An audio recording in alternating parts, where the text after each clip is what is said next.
Good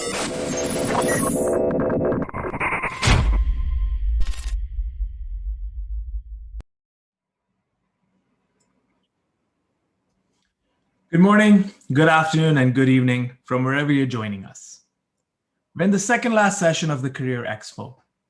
And if there's one theme that you've heard consistently throughout all of the sessions, whether with Net Mechanics, Connects Health, City of Toronto, the Phelps Group, M&W Insurance, or Durham College, it's the reality that at a Careerxpo, you're not just looking for your next job. You're not just looking for who has an opening. You're looking to understand the company that you're applying into. You're looking to understand who are you going to be working with. I really believe in that quote that the mind is not an empty vessel to be filled. It's a candle to be lit. It's a fire to be lit. It needs to come from within for what you're looking for. And I'm really thankful to the organizers that they were able to get you in front of the Career Foundation, but also in front of other recruiters and consultants who have skill sets just like many of you. We've got graduate students here, we've got independent consultants, we have CISOs and CIOs listening to us, approximately about 95 people that are paying attention to this session. It is about what you bring to the table and the value. Remember when I said people know the price of everything but the value of nothing? Know the value that you bring to the table. The next session is one that's very close to my heart. I moved to Canada in 2007. So if my math is decent, I'm about 13 Canadian years old. And when I was about 5 Canadian years old, I got to travel to Nunavut. And with that, I also got to travel to Northern Ontario. In fact, I spent quite a lot of time there. And if I look back at the Canadian version of my life, I would say that those 6 to 8 months that I spent in the rural north really shaped my approach to who I wanted to become in the academic sector.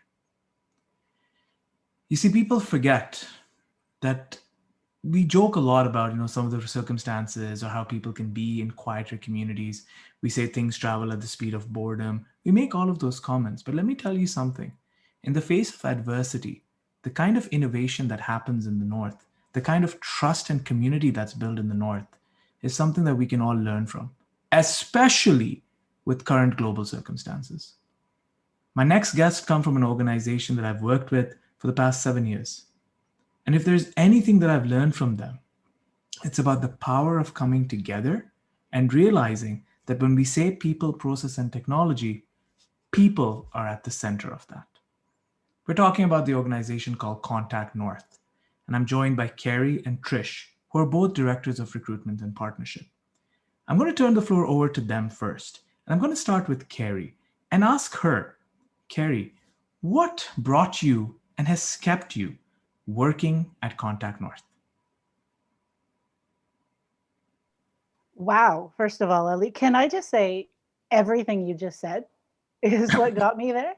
But the truth is, and you really touched on something about, wanting to understand and know a company. And in this case, it's the people that I work for and the people that I work with, my team, my colleagues such as Trish. But what really keeps me engaged and invested in what I do at Contact North, and I wasn't fully intending to tell this story, but it is my own personal journey. I came to Contact North not as, an established professional in this industry. I came as a student transferring from a completely different profession. So I came as an online student, which I chose because distance education suited my personal situation so much better because I had a very young child at the time.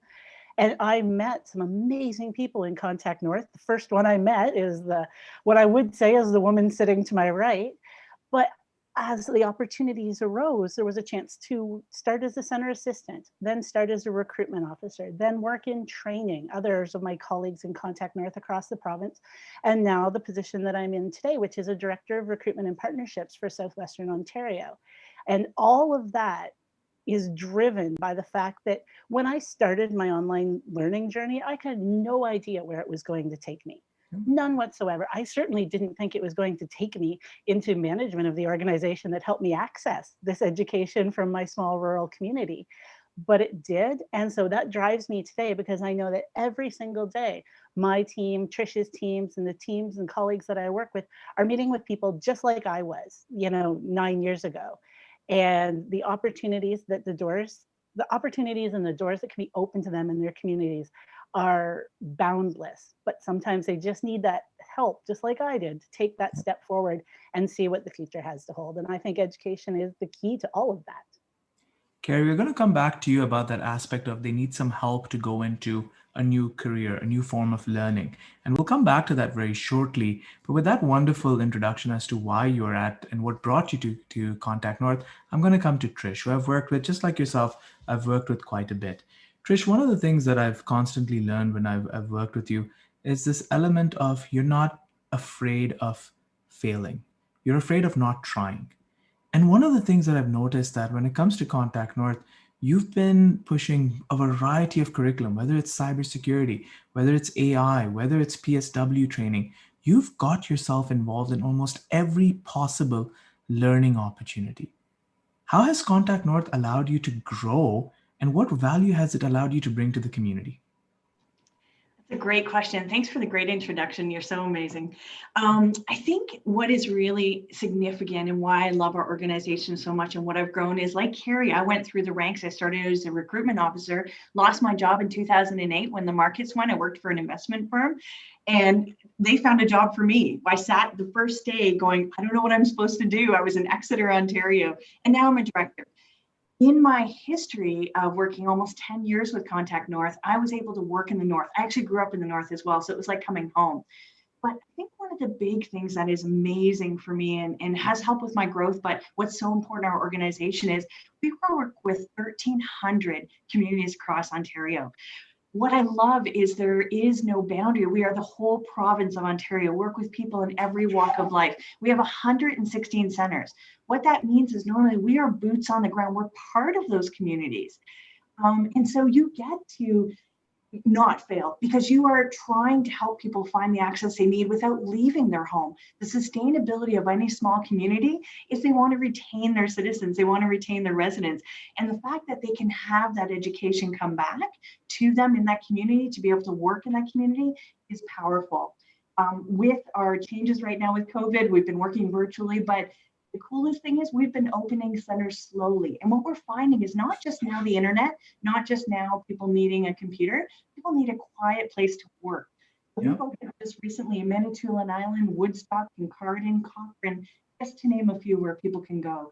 And the idea that our organization doesn't look at obstacles by distance or where you are, but bringing that education has made so much important for me. Absolutely. And again, this is just a brilliant way to sort of passage into how Contact North brings value to Ontario as a whole. I've said this repeatedly when I traveled to Northern Ontario and when I was in Nunavut for a while, and I'm going to speak openly here because part of a Careerxpo is, exposing the realities of bias, exposing the realities on the ground, the socioeconomic context of the work that we do. I was not necessarily a commoner in that area. I was a different person. Not everybody shared the same likes as I did. But one thing that I noticed about the North in particular was it's not just about how they treat themselves. They were judging themselves or presenting themselves by how they were treating other people. Contact North has not only established learning centers in northern and remote communities, like you mentioned, Manitoulin Island as an example, you've made that learning accessible to anybody in Ontario. Students at Durham College, for example, can avail of that ecosystem and build community with learners in Manitoulin Island as an example, which takes me to you, Carrie. Carrie, in order to ensure that you've been able to run different curriculums, so on and so forth, you've had to work with IT specialists. You've had to make sure that learning centers are equipped to do online learning, so on and so forth. Can you tell us a little bit about what do you do to ensure that the online environments are ready for curriculum development? That's a big, broad scope. And while it definitely the nitty gritty of IT is not my specialty, so I will ask you to bear with me because I know that's more of your area. But I am going to talk again what you talked about, the human side and the people side of things. And the number one most important thing that we can do is while we work with our IT departments or we work with IT departments of different schools that offer the different curriculum and programs, whether they're doing that on Contact North learning platforms, which is Adobe Connect or some of our other platforms, or whether they're offering it on their own, it's about always helping them keep in mind the user experience and understand who the users truly are.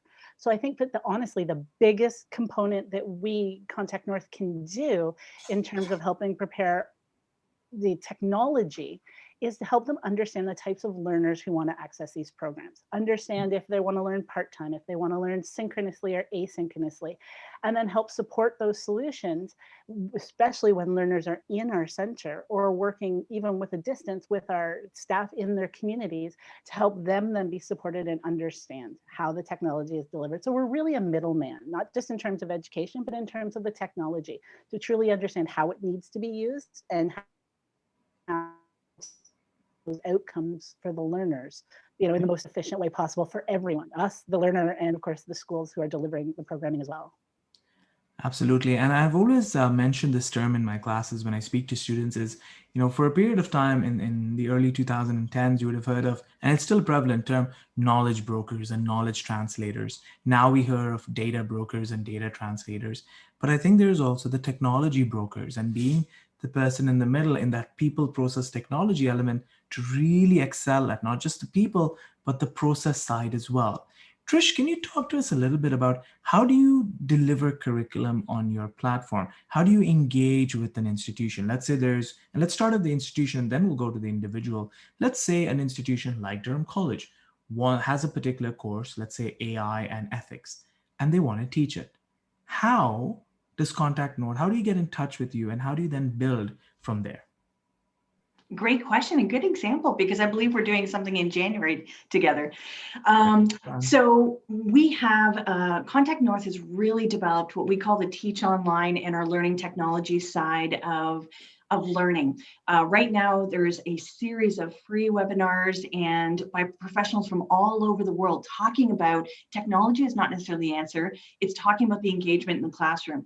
So our learning technologies are just these three stellar women who are not only if somebody's looking to teach online, we offer full training along with the program. We offer best practices, continual resources, ways to check in. It's a never-ending opportunity to grow, because we often know when you're doing something online, you've had a lot of experience, but we look at some of the other colleges and universities that this has been a pretty quick move.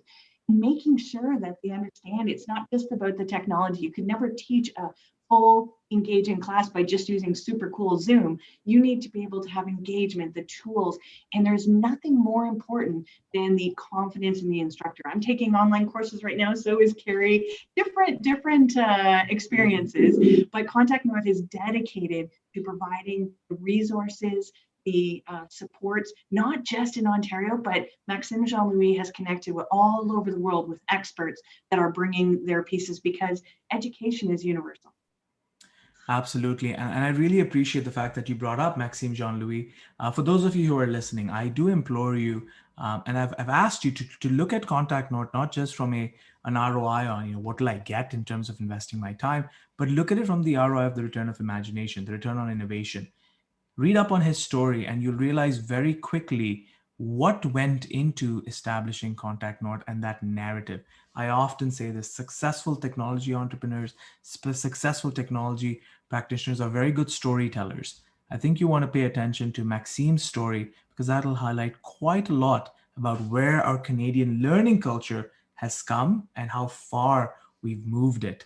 Carrie, let's come back to you on this aspect of the plethora of courses that are being offered via Contact North. I mentioned at the start that if you're a cybersecurity practitioner, and we'll talk a little bit more about that, there are courses there, but there is a wide variety of courses that you've made accessible and available. And I treat those two terms separately. Can you talk to me a little bit about what's available and accessible through the platform?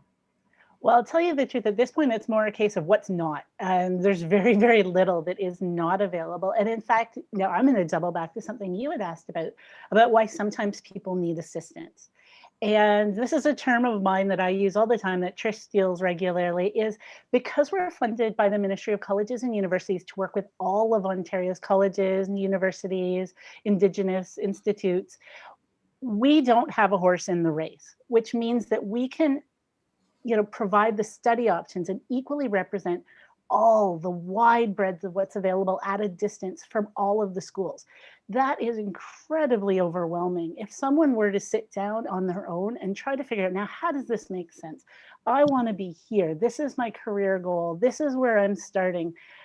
There are very easily, I mean, we're over in our database alone, we're well over, I believe, 24,000 courses from Ontario providers. And then there's more being added constantly, especially with the increase in what's been made available online due to the current world circumstances.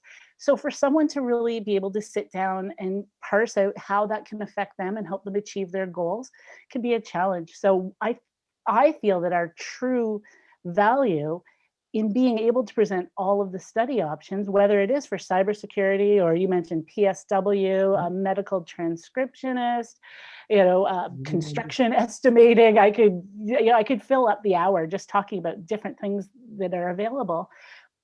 But for us, it's about helping that individual sift through and find out which ones are the right choices for them to help them build that pathway. So they're starting here, they want to be here. It's working their way up to there. So again, because between both our platform and through our recruitment support and partnerships with the colleges and universities, we're able to help make sense of the hundreds up to thousands of courses and programs that are available and help people find the one that is the best and right choice for them. Yeah. And I think that's such an important aspect of the Contact North experience. So for those of you who are listening, whether you are a student, a fresh graduate, whether you're a professional, we've got CIOs, CTOs listening on this session. Hello to everyone. And I'm just going to give a shout out to the organizers, because if you're watching on cyberexchange.ca, we've got these little neat information points that are scrolling down. Take a look at it, visit the website. There's some important stats there on the impact that Contact North has had, taken directly from their reports. Pay attention to it. You probably are asking yourself, all right, so how can I get involved? One of the things that we hear a lot, Trish, from students is, especially if they reach out to us on LinkedIn, is what program do I choose? What course do I choose? And sometimes it's very computerized. Just like go click here and then click this and click that. The Contact North experience is very, very personalized. If I'm not mistaken, you even get on calls to guide people on what their path should be. Can you talk to us a little bit about what does the recruitment side look like during your work? Absolutely. And I'll use an expression from one of our colleagues. We work with people from contemplation to graduation. Nice. So it's people Put that on reaching a out shirt. to us. Yeah, absolutely. Tattooed. It's in every community. So I said we have 116 centers. We're very virtual right now, but we're either on Zoom, on a phone, meeting in a coffee shop safely, opening some centers safely, doing it via groups where there's comfort, things like that. But it's basically talking to someone, listening, as you do so well, Ali, listening to their story to find out what it is they have. Carrie is very, very knowledgeable in this area where we talk about people need to, just talking about kind of the ladder. Some people need to start at the very beginning because they just don't have an idea what they want. Others have it and they want to build on it. We talk about changing society, changing jobs. I just hosted Lorraine Carter from McMaster University this morning, and she was talking about how they're looking at their programming to suit the 15 top jobs who are in technology. So work that you and Maddie from CyberX and that Z are doing to make this really, really important about this technology is so important. So we kind of fall along there. We are providing them based on what they need. So the difference is if somebody is working full-time, we actually identify, do you need part-time? Do you need this in 3 months? Do you need this right away? A personal support worker can actually get a job as a food service worker can get a job in a long-term care facility if they've just registered for one course. So we've had people call up, I need to get registered because this is my pathway, and then we help them through there. So it's a very personal experience because there is no two same pathways. It's what they need, how they need it, if they don't need it right now. We work with people for years. The goal is to provide them with the access, the means, in the sense of being able to work it around their pathway, the way they can get there. We help them with funding options. That's one of course, a staggering point at some times, but it's really about meeting with them one-on-one and helping establish what those pathways are, connecting them with our colleges and universities. We work for two people, the citizens of Ontario and the colleges and universities. We promote their programs and we access the programs that our citizens need.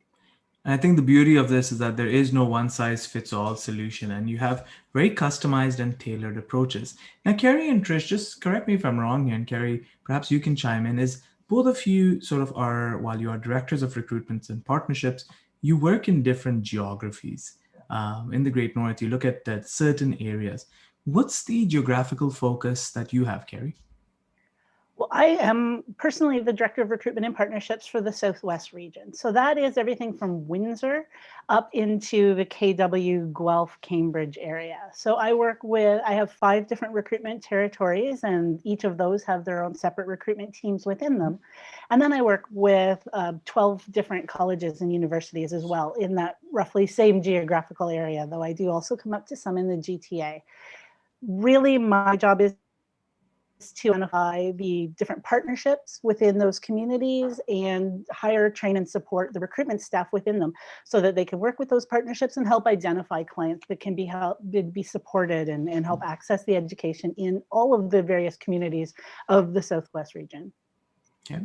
Thank you for that, Carrie. And Trish, there's a question actually that I think I can just feed into what I was going to bring up with you. And that is the aspect of course, no person is an island. And, you've got a territory that you're working within. You're not bound by institutions. You can bring in whatever courses possible, but you look to make access available within that geography. Do you hire for any support staff at your facilities? Do you hire for any other roles to support the work that you're doing? Yeah, it's a great question. We have several different positions. So we have online learning recruitment officers. So they look after a particular territory. And as Carrie said, we each have 5 of them. So we are hiring in a couple areas on studyonline.ca. You can go there to see where we're hiring. We also have what we call students representative support recruitment. And basically what they do is they support the recruitment officer that's out in the community mostly. Right now they're kind of virtual, but we are still meeting in places. So in my territory, it goes all the way up to Tobermory. So one of my recruitment officers is traveling up to Wyerton, meeting with, if anybody knows where that is, a little bit, it's southern north. Meeting with the chamber there, all the way down to Six Nations Polytechnique and Six Nations First Nation, all the way over to Base Borden, which is one of my prides right now, especially with Remembrance Day coming, working with the military to transition. And Ali, we actually had you host a session for the military, talking about how to get them introduced into cybersecurity. So no matter what walk of life you're in, there is the opportunity to make that change and do that. Absolutely. And I really want to now dive into this aspect. We've got about 25 odd minutes left. And I want to dive into this aspect of cybersecurity training. For our audience that's listening, now you've understood really, and the 3 notes that I've sort of mentally maintained for myself is, number 1 is the opportunities that if you're working at an institution and you want to broaden the reach of your course, reaching out to Trish or Carrie would be a very good first start. The technology is in place, the process is in place, the people are in place. You got to work with them in order to define your catchment area and move from there. Number 2, though, take note of the different institutions that were mentioned. You've got Six Nations Polytechnic as a good example, right? There are other learning centers, Indigenous learning centers that also offer post-secondary grade trainings, that also offer skill sets that are contextualized. Education doesn't happen in a vacuum. I say this repeatedly. The code that you use to implement something in Durham region may not work in the exact same way up north, simply because maybe it's calling on the web server too much. Maybe you need to optimize the caching in a certain way. That skill set of how do you optimize for events? Everything depends on multiple things. You get to learn different contexts. And number 3, you build connections, which is so vitally important in a saturated job market in the GTHA. If you are going to get an offer, I have a lot of friends, for example, who work in Black Creek. I have a lot of friends who work in Fort Francis, in different areas of Northern Ontario.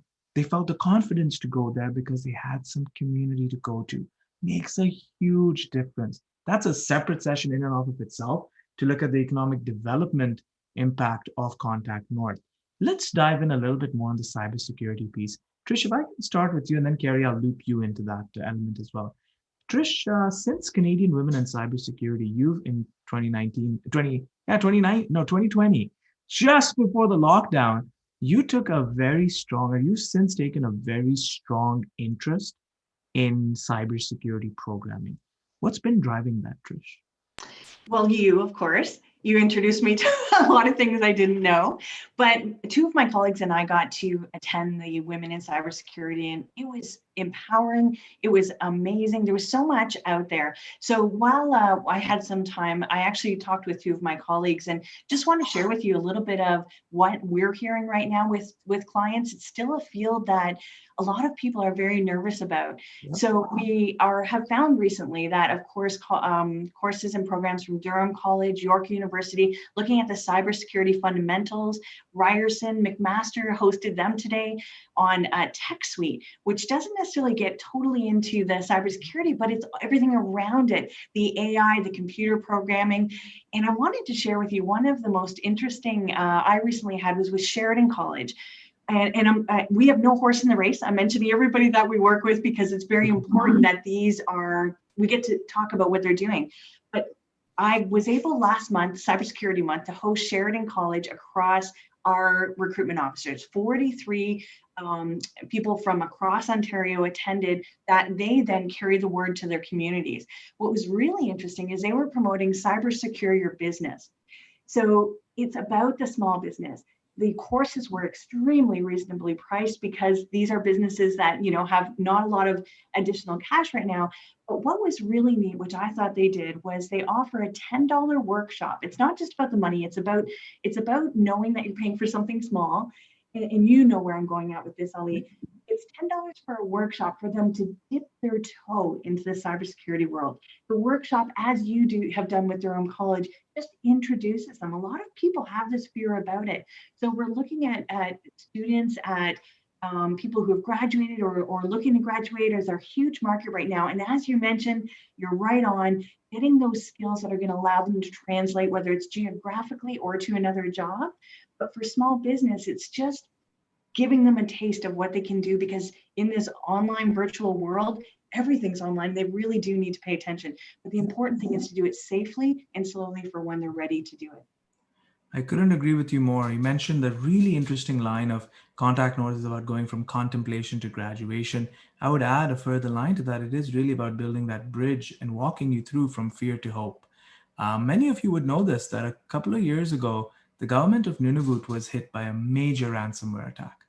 And while many firms, including Microsoft as an example, stepped up to the plate to assist them, I want you all to realize the reality is that with more connectivity and more access, you do, as Graham Berry from Net Mechanics said, the adversarial actors, to quote Graham Berry directly, are cartelizing and doing social engineering and understanding their next targets.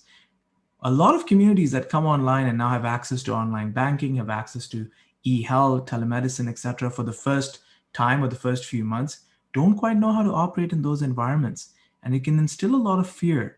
You get into that moment of hope if you've got access to education, you've been able to learn and realize that there's no finish line to this. It's only different mile markers, and you move from there.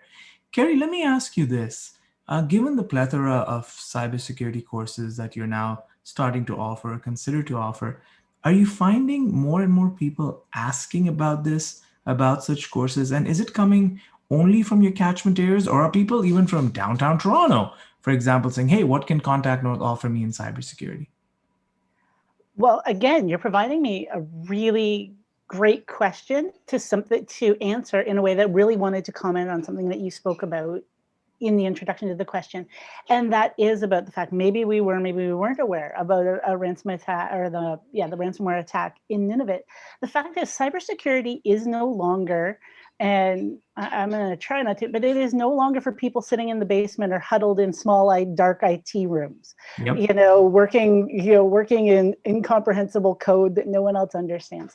Cybersecurity is a global issue now, and it's one that affects so many different types of organizations, so many different types of businesses, so many different, everything. I could go on and on, but it's the breadth of it. Everyone is, to some degree, reliant on cybersecurity processes in everything that they do. I mean, you even work at Tim Hortons, you're reliant on some form of protection for your online interactions. And So in a case like this, you're saying, there are so many, what kind of requests are we getting? And, it really does vary by geography. It varies by area, but this is no longer just something that very tech-minded people are asking for. This is something that we're seeing people are interested in potentially moving within their organization from one area into another.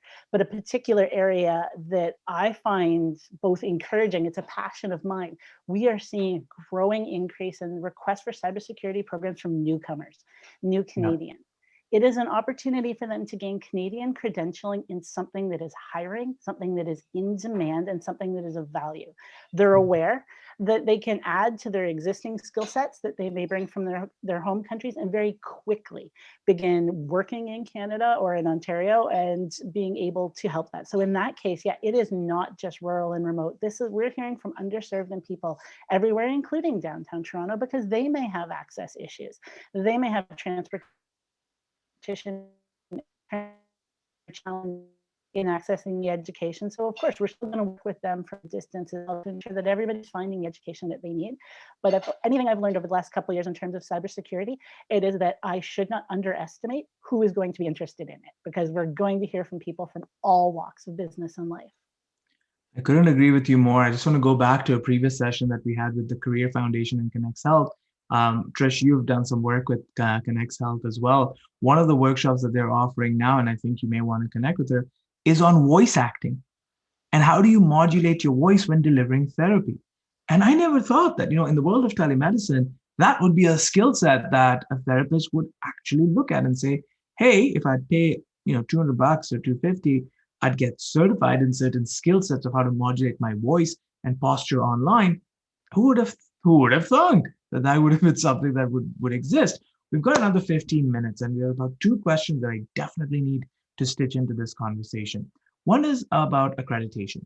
So the question reads, and I'll read it verbatim, which I never really do. I always like to throw in my own spice, but this question is very to the point.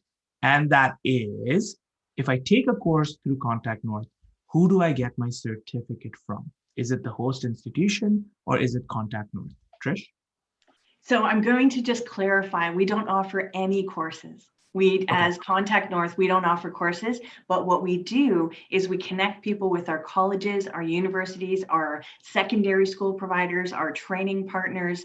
So even though they're working with us, and you're right though, if they attend via a Contact North platform, that accreditation comes directly from the institution. And it just brings me to the segue. We talk about what people need and what they want. Often they have no idea what is being offered, in the sense of whether do they just need that certificate of completion? Do they need that diploma? Do they need that degree? Now, we don't have those answers. We work with them to understand either in their organization, in the job that they're looking for. So we partner so closely in the communities with employment, with social services. We aren't a race, as Carrie said, we're not a horse all on our own. We work in a herd. So we basically work with, I just got that one, Carrie, we're gonna have to use it. We work with employment. We work with social services. So that accreditation is really, really important, because we would never want somebody to start a program or a course that would lead them not where they want to go. So it's really important that we work collectively based on the jobs. The employment counselor knows what type the company is looking for. So I just wanted to segue into that is really important as well. Fantastic. And I completely appreciate that point. And just to highlight for everyone is, when we spoke about earlier on about being a broker, a delivery arm, providing the people, providing the process, providing the technology, basically Contact North, C for content, Contact, C for content. They're enabling that content to be delivered to you. We've got a few more questions, and I think we have room for at least 2 more. Carrie, I think this is going to be more targeted towards you. On this one, I'm going to add a little bit of my masala to it so that it just it flows with the tenure of our conversation. And Carrie, the question here is more about who can actually partner with Contact North to deliver courses. The idea is, as you know, especially in cybersecurity, it's not just the post-secondary academic world offering. There are international accredited bodies, PC Council, ISACA, SANS, so on and so forth, that also offer such credentialing. Can they partner with you directly, or do they have to partner through a post-secondary institution and still have the post-secondary institution as the main host? You virtually answered the question there, and I know that we've had discussions about this in the past as well. But we are funded by the Ministry of Colleges and Universities and by the Ontario government. So our mandate is to work with Ontario colleges, universities, like for the Indigenous institutions, the school boards, and the training providers. So yes, we would, in a case like that, encourage them to work with one of our Ontario-based partners. Yeah. And we would then support the students. We would recruit. If for some reason, though, there was a student in, let's say Clinton, Ontario, which is a tiny little agricultural town, but we happen to have a center there. If they on their own found, a course from BC or from somewhere, and they needed to have a learning space, they needed a support space, they would still be welcome to come in and work in our center. And we would, in fact, also help try to connect them with some local opportunities to see what might be their next steps, whether it's education-wise, to work with employment counselors to see what they might need. So while we might not work directly with that institution, if they've got existing students, we're going to find ways to support them. And we would absolutely encourage them to work with Ontario. You talked about it earlier. Collaboration is key. It's learning for us all to work together. When Trish was talking about the horses in a herd, if this was live and any of my team were here, they would have been standing behind your back going like this, because I talk about how we are one strand in a net. And every community has a safety net that catches vulnerable people or underserved people. And we are one strand. And the schools and the employment services and social service, all of those are different strands.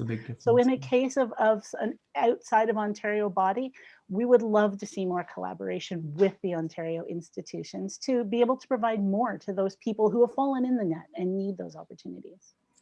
Fantastic. I'll take the last question and then we'll wrap up, because I know that you folks also have to be in other places, and there is one more session that's going to be happening as well. And this is more of a question around COVID-19 and the strain on resources. And I really acknowledge and compliment the crowd for asking this question, because I think it needs to be asked. And that is, there's obviously a demand and a strain on the services that you offer now, especially in light of the pandemic. How have you, for Trish, for example, been able to manage the kind of load that's now being thrown at you?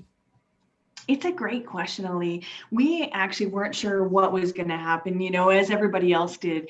But we found ourselves, 3 times busier than what we were. And we weren't necessarily traveling to our centers and traveling to our communities. It was unbelievable. But I have to, again, give regards to Maxime Jean-Louis, our CEO, who took the leadership to ensure that everybody in our organization kept their job. Everybody in our organization transitioned to work from home. Which meant that we were just as on the clock as we usually are. Virtual, everybody got a pro Zoom account to be able to not get cut off at that 40 minutes when you're talking with someone and listening to their story. We utilized our own platforms. Everybody was set up to still 100% deliver the service and even more of that service. One of the things we did in, I think it was back in May, was we started reaching out to people we hadn't heard from in about, say, 6 months to a year, to be able to, we knew life was difficult right now, and who knows what situations were. Some people, because they had that time, started saying, hey, I want to take courses when they couldn't before. Others, you know what, I'm not ready. I have enough going on. So as an initiative across our organization, we reached out to, I think it was close to between 30 to 40,000 people to be able to just connect with them, let them know we were there, let them know that we were, if they wanted to take even free courses, to utilize up that time. Sometimes too much time can be very difficult. So as an organization, for us personally, Carrie and I, we're used to being all over our communities and our territories and with our EPs coming down to coffee at Durham College. But the difference is we just buckled down and we have very transparent, we have Zoom meetings every morning to talk about what's happening. So our transition, while be it as hard as everyone else's, we collectively did that. And we were there 24/7 for students to be able to not have a hiccup in their services. Fantastic. Carrie, closing comments to you, and that is, as you're talking more about cybersecurity and you're dealing with the weight of all of the requirements around COVID and all of these things that are going on, are you also using, or are you also taking opportunities to educate yourself in different elements of cybersecurity? How are you managing the new normal? It's a big challenge. To tell you the truth, Trish expressed it really well. right now, to be entirely honest, I'm not learning as much about cybersecurity as I am social media because of the incredible switch to our team needing to do so much more recruitment work at social media instead of being out there. Of course, that being said, working in social media, I am learning a lot about also keeping personally safe online as well as that. In terms of cybersecurity, a lot of what we've been doing is really listening to and relying on our IT department, but also staying really aware of what's happening and what's being developed in the field. I suppose if I have to close one final thing, then I'm going to say it's about learning the importance of cybersecurity and the value of that. You talked earlier about knowing your value. Trish just spoke about how it's been a difficult transition for us, but we've kept everyone working. And in fact, we've got more people coming to us. And it is the knowledge that we are doing a job that gives back real value to all of these communities in terms of the citizens who live there. I would say what I've learned, if anything, about cybersecurity in the last is it does the same. It allows us the process for that. If anybody were to ask me, should I get into cybersecurity? I would say yes, because of the fact that it is a true value-added profession. There are a lot of ways you can get into it, and there's a lot of ways you can give back within it. To me, it is a very it's a high value, growing and vibrant field. I could learn a lot more about it. I think I've probably made that clear with the answer. I've kind of dodged in what I've learned, because the truth is I've learned to trust sometimes my cybersecurity experts that Contact North has on tasks so that I can focus on other areas. But I think the number one thing is that it's a huge value to any organization to have people who are well versed in it. And it's definitely an area that I see growing and would encourage anybody in. Fantastic. Carrie, Trish, we've come close to the end of our time together. I do want to wrap it up for our audience by reminding them that as you've been enjoying this session, you'll see those little notes that are flying at the bottom there. Thank you, CyberX, for making such a quality production. Would have loved to have all of you streaming from the studio. Unfortunately, because of the COVID numbers, that is a difficult reality to make possible right now. But we hope next year that we'll be able to have everybody back in the studio. And I'd love to be in the studio as well. Lots of lessons from this session. The one thing that I'm going to go back to is something that I said probably at the Canadian CISO Forum back in 2019, where I had said that if you want to go fast, you can go alone. If you want to go far, you go together. Look at the Contact North model of how they've gone far by going together. If you want to get in touch with them, you can see their website on the screen. You can reach out to Trish and Carrie directly via social media, via LinkedIn, or just directly by email, and you will definitely get a response. The final session of the day is going to be with Precise Park Link, and I'm going to have the pleasure of hosting three members of their team who will talk about the journey of how parking became a digital reality and the jobs that you could be applying for. Trish, Carrie, thank you so much for your time, and I'll see you in the green room. Thank you, everybody, and we'll see you shortly.